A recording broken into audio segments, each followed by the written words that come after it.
এক ছোট্ট শান্ত গ্রাম সবুজ মাঠের মাঝখানে লুকিয়ে আছে যেন। চারদিকে শুধু ধান জমি।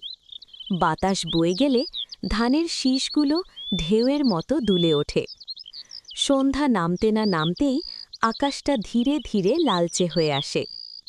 গ্রামের সরু মাটির রাস্তা দিয়ে গরু বাছুর বাড়ি ফিরে আসে, আর দূরে কোথাও শোনা যায় পাখির শেষ ডাক। এই শান্ত গ্রামেই থাকতেন হরিদাস কাকা। তার মন ছিল সৎ আর পরিশ্রমী। তার ছোট্ট একটা কাঁচা বাড়ি, আর বাড়ির পাশেই ছিল একটি পুরনো গোয়ালঘর।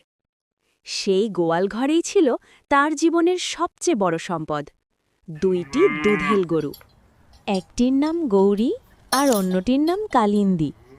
হরিদাস কাকা ওদের শুধু গরু ভাবতেন না, নিজের সন্তানের মতোই যত্ন করতেন। ভোর হলেই তিনি গরু দুটোর দুধ দোহাতেন, তারপর সেই দুধ নিয়ে গ্রামে গ্রামে বিক্রি করতে বেরিয়ে পড়তেন। সেই দুধ বিক্রির টাকাতেই চলত তার সংসার। প্রতিদিনের মতো সব কাজ শেষ করে হরিদাস কাকা গোয়াল ঘরের দরজা ভালো করে বন্ধ করলেন। তারপর ধীরে ধীরে তিনি নিজের ঘরে এসে শুয়ে পড়লেন। গ্রাম তখন গভীর নীরবতায় ডুবে গেছে। দূরে কোথাও ঝিঝি পোকার ডাক, আর মাঝে মাঝে ঠান্ডা বাতাসে দরজার হালকা শব্দ। কিছুক্ষণ পরে চারপাশ আরও নিস্তব্ধ হয়ে গেল। গভীর রাত।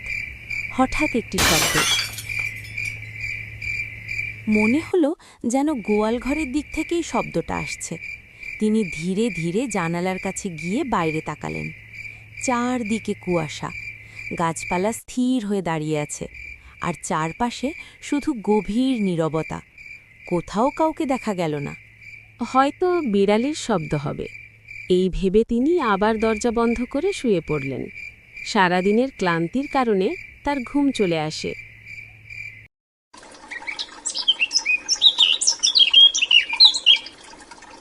হায় ভগবান, এ কি হলো? আমার গৌরী কোথায় গেল? এই তো গত রাতেই আমি নিজের হাতে দরজা বন্ধ করেছিলাম। গৌরী তো এখানেই ছিল, ঠিক এই জায়গায় দাঁড়িয়ে খড় খাচ্ছিল। কে নিয়ে গেল আমার গরুটাকে? কে এমন সর্বনাশ করল আমার সঙ্গে? এ তো স্পষ্ট গরুচোরের কাজ। দেখছ না, দরজাটা ভাঙা, দড়িটাও কাটা পড়ে আছে। নিশ্চয়ই রাতে গরুচোরের দল এসেছে। ওরা নিশ্চয়ই চুপি চুপি গ্রামের মধ্যে ঢুকে পড়েছিল, আর সবাই যখন গভীর ঘুমেছিল তখনই গরুটাকে নিয়ে পালিয়েছে। এরা খুব চালাক চোর, রাতের অন্ধকার আর কুয়াশার সুযোগ নিয়ে এমন কাজ করে। কিন্তু যদি সত্যিই গরুচোরের দল হয়ে থাকে, তাহলে আজ থেকে আমাদের সাবধান হতে হবে। নইলে আজ হরি গরু গেছে, কাল হয়তো আমাদের কারো গরু চুরি হয়ে যাবে। গ্রামের মানুষজনের মধ্যে তখন ভয় আর রাগ দুটোই একসাথে ছড়িয়ে পড়েছে। সবাই একে অপরের দিকে তাকাচ্ছে আর চাপা গলায় নানা কথা বলছে। কারোর চোখে ভয়, আবার কারোর চোখে রাগ। কারণ আজ যদি হরিদাস কাকার গরু চুরি হয়ে যায়, তাহলে কাল হয়তো অন্য কারোর ঘরেও একই ঘটনা ঘটতে পারে। কেউ বলছে, এইভাবে বসে থাকলে হবে না, আজ থেকেই রাতে পাহারা দিতে হবে। আবার কেউ বলছে, চোরদের খুঁজে বের করতে হবে, নইলে তারা বারবার গ্রামে এসে এমন কাজ করবে। শোনো সবাই, এভাবে ভয় পেয়ে বসে থাকলে হবে না। আজ হরিদাস কাকার গরু গেছে, কিন্তু কাল যদি আমাদের কারো বাড়িতে এমন হয় তখন কি হবে? তাই আমি বলছি, আজ রাত থেকেই আমরা পাহারা দেব। গ্রামের প্রতিটা রাস্তা, প্রতিটা গোয়ালঘর আমরা নজরে রাখব। চোর যদি সত্যিই এই গ্রামের আশেপাশেই লুকিয়ে থাকে, তাহলে সে আবার আসবেই। আর যদি সে আজ রাতে আবার আসে, তাহলে আজ তাকে আর পালাতে দেব না। আজই আমরা তাকে হাতে নাতে ধরে ফেলব। রতনের কথা শুনে গ্রামের সবাই যেন নতুন সাহস পেল, এবং এরপর গ্রামের সবাই মিলে গ্রামে পাহারা দিতে লাগল। একজন একজন করে সবাই এগিয়ে এলো। চারদিকে তখন নিস্তব্ধ রাত, আর সেই নীরবতার মাঝেই গ্রামবাসীরা অপেক্ষা করতে লাগল। একটা কালো ছায়া ধীরে ধীরে এগিয়ে আসতে লাগল। ছায়াটা খুব সাবধানে চারপাশে তাকাচ্ছে, যেন কেউ তাকে দেখতে না পায়। লোকটার মুখে কাপড় বাঁধা, পায়ের শব্দও যেন না হয়, তাই খুব আস্তে আস্তে হাঁটছে। ধীরে ধীরে সে গ্রামের একটি গরুর কাছে গিয়ে দাঁড়াল। তারপর চারপাশে একবার তাকিয়ে নিশ্চিত হল কেউ নেই। তারপর চুপি চুপি হাত বাড়িয়ে গরুর দড়ি খুলতে লাগল। সবকিছু দেখছিল রতন আর গ্রামের কয়েকজন যুবক। সবাই একসাথে ঝাঁপিয়ে পড়ল লোকটি ওপর। চোরটাকে গ্রামের কয়েকজন যুবক তাকে নিয়ে গেল গ্রামের মাঝখানে। এদিকে হরিদাস কাকা আর বাকি গ্রামবাসীরাও সেখানে জড়ো হল। সবাই দেখতে চাইছিল কে সেই মানুষ যে এতদিন ধরে গ্রামে চুরি করার সাহস দেখাচ্ছে। রতন ধীরে ধীরে এগিয়ে এসে লোকটার মুখে বাঁধা কাপড়টা খুলে দিল। মুখের কাপড় খুলতেই চারদিকে যেন হঠাৎ নিস্তব্ধতা নেমে এলো। এ তো গোপাল, তুই এখানে কি করছিস? তুই তো পাশের গ্রামের মানুষ। রাতের অন্ধকারে চুপি চুপি আমাদের গ্রামে কেন ঢুকেছিস? আর তুই সত্যিই গরু চুরি করছিলি? আমি একা এই কাজ করিনি। আমাকে গ্রামের প্রধানই এই গরু চুরি করতে বলেছে। গোপালের কথা শুনে সবাই যেন আরও বেশি অবাক হয়ে গেল। গ্রামের প্রধানের নাম শুনে কেউই বিশ্বাস করতে পারছিল না।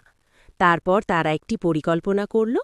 গোপাল, যদি সত্যিই তুই সত্য কথা বলিস, আর যদি সত্যিই গ্রামের প্রধান তোকে এই কাজ করতে বলে থাকে, তাহলে সেটা প্রমাণ করতে হবে। শুধু মুখে বললেই তো আমরা বিশ্বাস করতে পারি না। তাই তুই এখন একা প্রধানের বাড়ির কাছে যাবি, যেমন করে সে তোকে গরু চুরি করতে বলেছিল, ঠিক তেমন করেই তার সঙ্গে কথা বলবি। আমরা কেউ সামনে থাকব না, আমরা সবাই একটু দূরে লুকিয়ে থাকব, সব কিছু দেখব আর শুনব। প্রধানমশাই, আমি এসে গেছি। আপনি যেমন বলেছিলেন ঠিক তেমন করেই আমি কাজটা করেছি। আমি গরুটা নিয়ে এসেছি। অনেক কষ্টে কাউকে না জানিয়ে গোয়ালঘর থেকে বের করে এনেছি। এখন বলুন, আমি কি করব? গরুটাকে কোথায় নিয়ে যাব? ঠিক আছে, ভালো কাজ করেছিস। কেউ তোকে দেখতে পায়নি তো? গোপাল, এখন এখানে বেশিক্ষণ দাঁড়িয়ে থাকিস না। এই গরুটাকে নিয়ে সরাসরি দূরের বাজারে চলে যা। ওই বাজারটা আমাদের গ্রাম থেকে অনেক দূরে, সেখানে কেউ তোকে চিনবে না। সেখানে গিয়ে চুপি চুপি গরুটাকে বিক্রি করে দে, তারপর টাকা নিয়ে ফিরে আয়। এই কথাটা শুনেই লুকিয়ে থাকা গ্রামবাসীরা আর দেরি করল না। সবাই একসাথে সামনে বেরিয়ে এলো। আর সেই মুহূর্তেই গ্রামের প্রধান আর গোপাল দুজনেই হাতে নাতে ধরা পড়ে গেল এবং গ্রামের সবাই মিলে সিদ্ধান্ত নিল প্রধান আর গোপালকে এই গ্রাম ছেড়ে চলে যেতে হবে। সেই রাতেই তাদের গ্রাম ছেড়ে চলে যেতে বলা হলো। আর তারপর থেকে সেই গ্রামে আর কখনো গরু চুরি হয়নি।